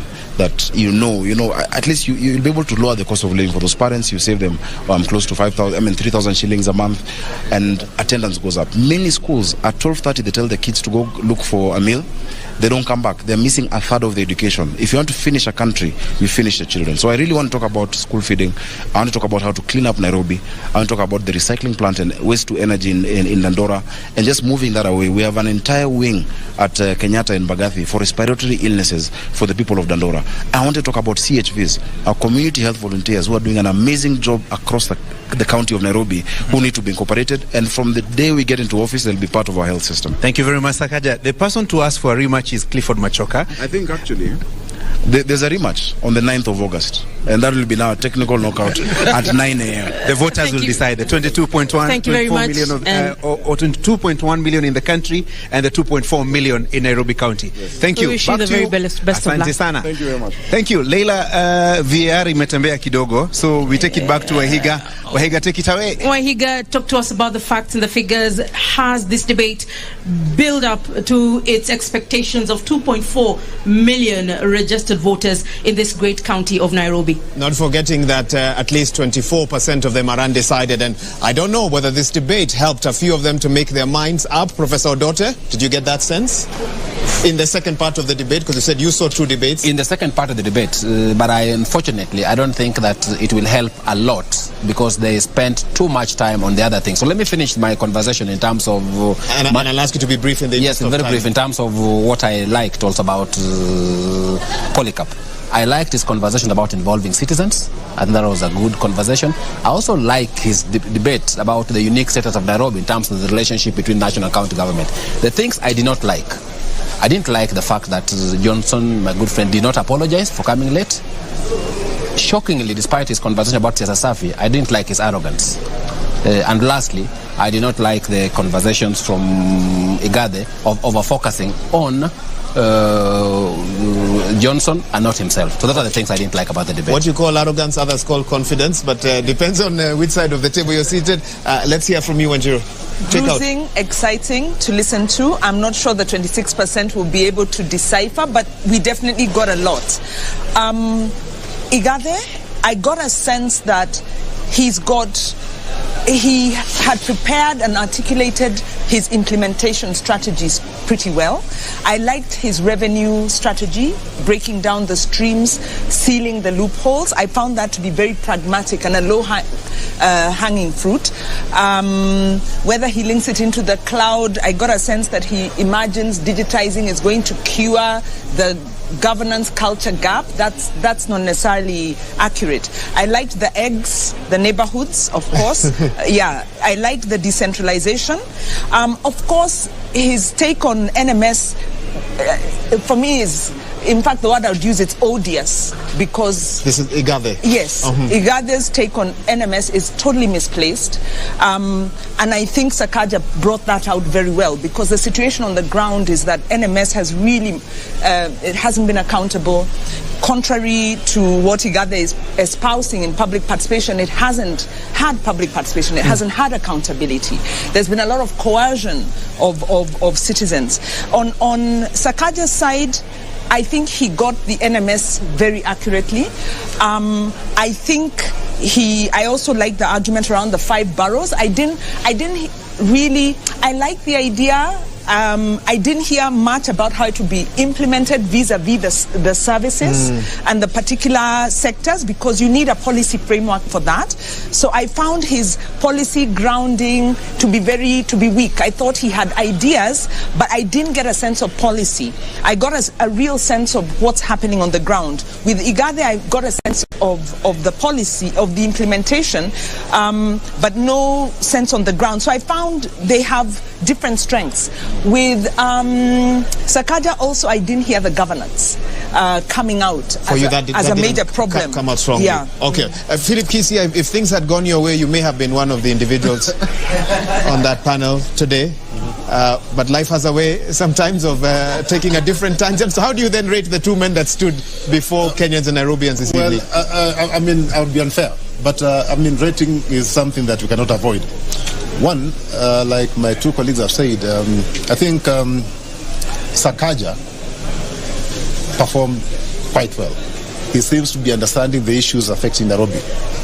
But on the flip side, he doesn't seem to have a clear implementation strategy. How do you deliver what you're talking about?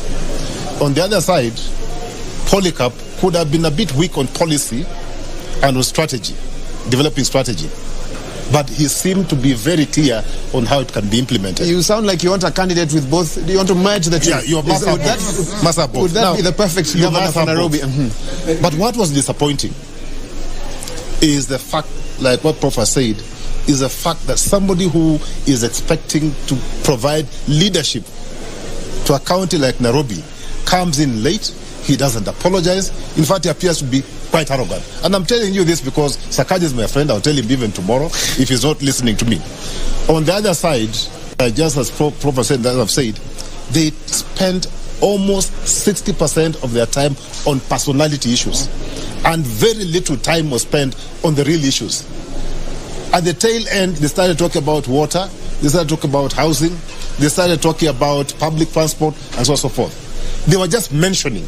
They did, mentioning something and telling us how you intend to go about implementation is quite different.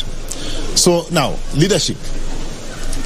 And I'm one of those people who don't believe that there's somebody called a leader. But I believe there's somebody, a human being, at a point in time who exercises leadership. Now, if you look at those two gentlemen, I leave it to Nairobi to decide. Who has these views? Who has integrity? No, they're not mine. You sounded like you're about to make a very strong statement. Go ahead. Who is humble, humility? Because as somebody exercising leadership, you must show some humility. Who has integrity or integrity questions? Who is confident? Who is empathic? Who is charismatic? Who can we hold accountable? From the two, I can tell you, if there's a weakness I've seen in the two gentlemen, they know it all. So they may end up being very poor team players. So if they don't have a party that can whip them and remind them that they are there to serve people, we are again getting into another disaster. Okay. We had poor leadership, but now we can have arrogant leadership. And that's your concern this evening. Yes. Professor Omenya, I know you have notes and incisive analysis of the debate, but let me first ask a basic question. Did anyone emerge a winner tonight from that debate? You were very clear earlier with your marking scheme for the earlier debate, so I'm going to pose the same question to you. What's your marking scheme showing you for this debate? Yes, Who won? I'm not afraid to give marks because that's one of my key roles. I think despite coming late, Sakaja won by 65%. You didn't dock him for the lateness. And Igathe, in fact, I think it'll be a draw if you bring in the lateness. Igathe was at 63%, so they're very close. But I can justify why I actually believe that Sakaja did win this debate. And I think when it comes to governance, I was a bit surprised that Igathe did not speak to the law relating to governance of the city, which is basically Urban Areas and Cities Act. And Sakaja elaborated that very well, with the 5 boroughs and so on. And those can actually be aligned, with the wards and so on. I thought that was a very, very good idea. When it came to the issue of revenue, I think both of them had pretty interesting ideas that are workable. However, my big problem with both of them, so they scored poorly there, was that again, counties and citizens don't just exist to pay taxes. We want counties to be engines of economic growth. So none of them actually articulated how Nairobi can grow its economy. In fact, Sakaja was talking about borrowing on the other side and refinancing debt and stuff. And Igathe was talking about land rates and so on. And I was fearing for Nairobi that both of those fellows are going to milk you dry when they get into office. And then just moving quite quickly on to another issue that they engaged with, which is the final one. When it came to the idea of housing, I think I liked Sakaja's idea. Because, of course, Igathe knows that his Jubilee government has failed to deliver any houses. So trying to do the same thing is stupid. You should know that, and that's partly why, for me, he lost the debate totally. Sakaja says, look here, these people, poor people living in informal settlements, we can improve their lives without necessarily building houses. We can put infrastructure there. We can put in water. We can put in these basic services and so on. So in a way, we're close, but I think Sakaja had an edge. And I think Sakaja was speaking more to governance and politics, while Igathe was, like an elected NMS, if I can call it that. That's how the professor sees it. Karen, coming to you, earlier on you said Nairobi doesn't need a politician, doesn't need a businessman or a corporate titan, it needs a leader. Did you see a leader on that stage tonight? Yeah, both gentlemen showcased qualities of leadership. And let me just point out a few things that I liked and what I did not like in how everything went. Like a number of us have said, I expected that Sakaja would actually apologize for showing up late. But I'm glad he still showed up anyway. But just that apology would send a statement to people that, you know what, I actually respect your time. But that did not come out, so that wasn't good. However, his idea about what he has in terms of housing, in terms of water, resolving the issue about revenue generation, policy implementation, I think that was good because it was quite practical. Igathe, on the other hand, I liked what he said, that he would like to continue with the work that has already happened or work that has already started. Because then a lot of times when there's regime change, you then see new MPs, new governors coming up and starting fresh projects and leaving stalling projects, and that is problematic. Something else that I liked with what Igathe said was about performance contracting, making sure that you're getting paid and yes, you're actually performing, because then we can see that is already working very well in public service. The other bit, at the beginning, he actually sort of tried to be relatable to the Nairobians, to the residents of Nairobi, by saying, mimi ningependa kuhudumia watu wa Nairobi. Mimi, I am a product of healthcare, public schooling, and being relatable. I think he did a good job in terms of that. A potential danger, though, although I think maybe it could have been just him getting back at Sakaja by saying wale watu ambao hawakwenda shule wanakosa nidhamu and stuff like that, because then we have a number of individuals, especially young people, who dropped out of school, who are not in training, not in education, and they are like over 40% of the population of the unemployed young people. So I think hapo kuna shida kidogo, but generally this was such a hot, heated debate. It was really good. I like the way you've put it. Go ahead. I think it's only unfortunate that we didn't have choices. We have either Sakaja or Igathe. What do you mean you didn't have choices? There are no choices. Four other candidates, duly cleared by the IBC, those guys with manifestos. The entire panel gave them 3 out of 10. Now, you see, if we had more choices, and this is why I regret why Timothy Wanyonyi was denied this opportunity. Because Timothy Wanyonyi has everything we are looking for. He's humble, he shows humility, he has experience in leadership, he is a good manager, he's a good team player. He has everything that you are looking for. It is extremely unfortunate that the powers that be never gave him an opportunity to serve. And I know I'm saying this at the cost of a very high cost. I thought you aligned with Azimio and I'm wondering. No, I'm saying this at a very high cost. But I better say it than keep quiet. That we should have had many choices. Then Nairobians would have said, okay, maybe this one is arrogant, or maybe this one doesn't, but this one doesn't have a certificate, this one has a certificate, and this one's a big private sector. You need somebody with all those skills put together. And that should have been Timothy. Wanjiru is vehemently agreeing. Yes. It was a point. I think the 26%, I think the 26%, a large number of those are unhappy with the choices. Exactly. Because they are saying we deserve better. Exactly. We've invested. We've seen Tim Wanyonyi grow his career. He's been MP now for 2 terms. He's done very well. Been a councillor. And there was an expectation. But what guarantee do you have that if he was here today, you wouldn't be putting him through the same scrutiny that you've put through? No, he would. would be put. He would be put, but it's the expectation that we would have a choice. Now we have a tailor-made. We've got a project, and we have, somebody else, and we have to choose between these. And like you said, it's not cut and dried. Hence the 26%. Prof. Omenya? That is what happens when you have good people who are qualified, who have a track record, who don't present themselves up to run for office. He did present himself, but then there was the party rigged him out. Prof. Omenya, go ahead. Yeah, I think I agree 100%. I'm just adding to those sentiments that, again, overall, tonight we've been disappointed because Nairobi is the biggest economy outside of Kenya. And the governor of Nairobi, we expect to be a person capable of running this country. And there are expectations we have of that individual in terms of the way they carry themselves, in terms of duty of care, in terms of the depth with which they think through things that affect Wananchi and so on. And what we're seeing here are actually juveniles who still need a lot of growth to be at that particular level where you can say yes. Professor, I don't think it's fair to call adults. I've withdrawn and apologize to the two juveniles. But can I put it differently? Professor, please. Let me put it differently. Don't make it worse. No, I actually want to tell you something that was written in my class WhatsApp group as the debate was going. They say the two boys can govern the city.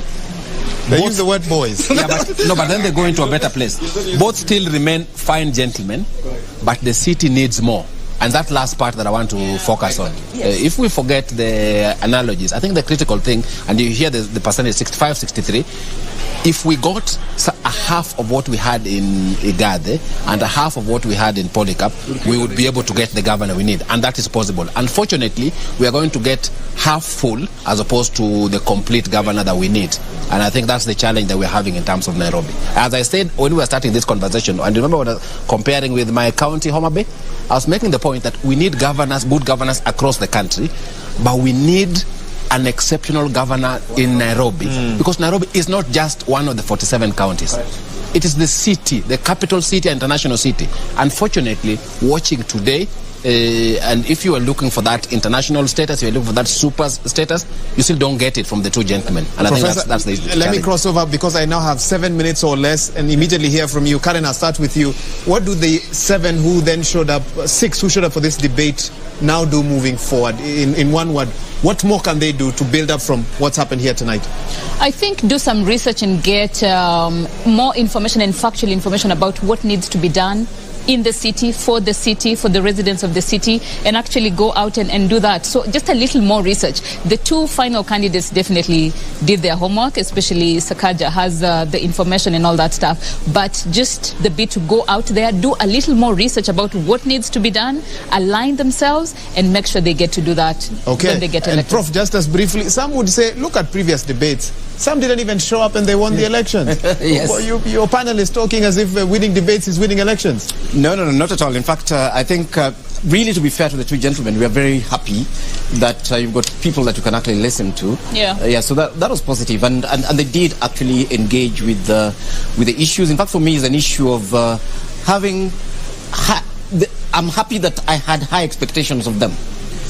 And those expectations are not totally destroyed. Okay. There are some candidates that I would not even have bothered having an expectation about.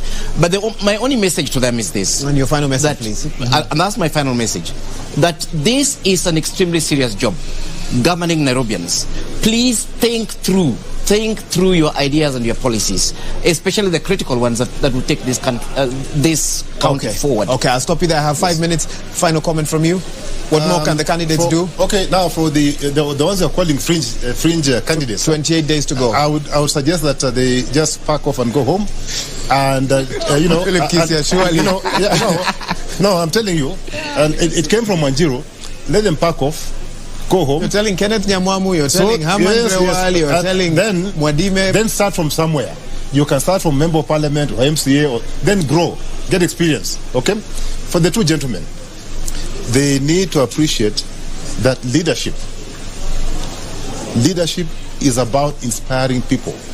Leadership is about being able to get people in one basket to move in one direction willingly, competently, enthusiastically. Okay, I'll take that as your final comment, and that's a good place to leave it. Wanjiru? I think for me it's one, looking at these two candidates, citizens either way will need to hold them to account. They need these leaders need humility to listen, to round off. For Igathe, he needs to understand the human rights-based approach. For Sakaja, we need to get that real servant leadership that he's listening, strengthen on that accountability. But the lesson is to us as citizens. Don't be discouraged by the choices. Go and vote for whoever, but let us be vigilant and hold them to account and force them to raise the level of their performance. And all this is possible in 28 or so days. Well, they need to be reflecting. You see, they're out on the campaign trail. They need to practice humility. They need to learn human rights-based approach. Okay. Citizens need to vote and choose and hold leaders to account, because we've seen what we are working with. We need to keep growing and forcing them to grow and come closer to our expectation. And keep them accountable. Professor Igathe. I think some very few things. Number one, for Herman, I think this was a great opportunity that he used well. I think he needs to continue doing what he did. The future is bright for him. For these other two candidates, I think I just have three things for them. Number one, they need to speak to us much more in the remaining 28 days. And as they do, they need to focus on the 24% undecided. I think today, they didn't do enough on that 24%. I think they focused much on their base. But they need to focus on the 24%. And I think the last thing, which I struggled with, the 100 days. As we said at the start, what is critical is implementation. They need to sharpen what they will do quickly to be able to turn the ship around. That for me would be critical. Okay, and we certainly hope that they did not change. I have my parting shot. Just one. Let Nairobi residents be involved, get to know your candidates, understand what the issues are, and go and vote. It is important, and your vote does count. Your vote does count, and that's a good place to leave it. We are going to have to wrap it here. Let me thank my panelists. This has been phenomenal. I'm glad to have had each of you here. Karen Wakoli, who's the founder and executive director, Emerging Leaders Foundation. Professor Alfred Omenya, an urban development expert. We've had Philip Kisia, former Nairobi town clerk.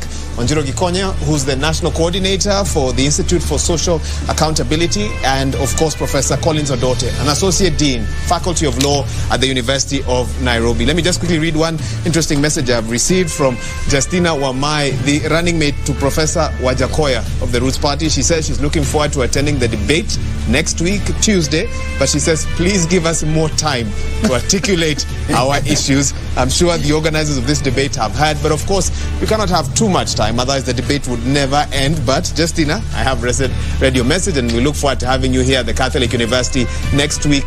Catholic University of Eastern Africa next week, Tuesday, for that debate that will kick off pretty much around the same one as the others that did here today.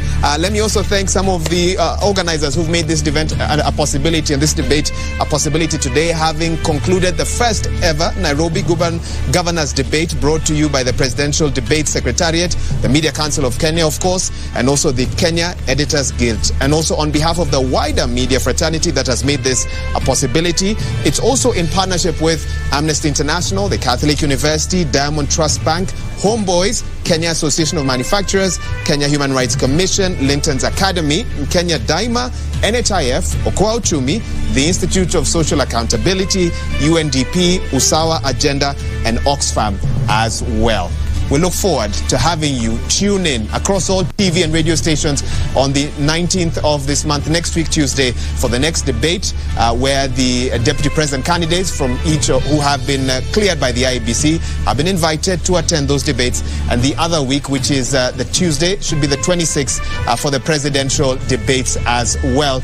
And they'll be held here to give you a chance as a voter to make up your mind to decide who you will vote for on the 9th of August, 2022. On behalf of the whole team, a big team, over 100 journalists, producers, editors, and so forth who've made this production possible, thank you for joining us. It's been an absolute pleasure bringing you this debate from 4 p.m. when we kicked off until now. My name is Wahiga Mwaura from Citizen TV. I wish you a good night.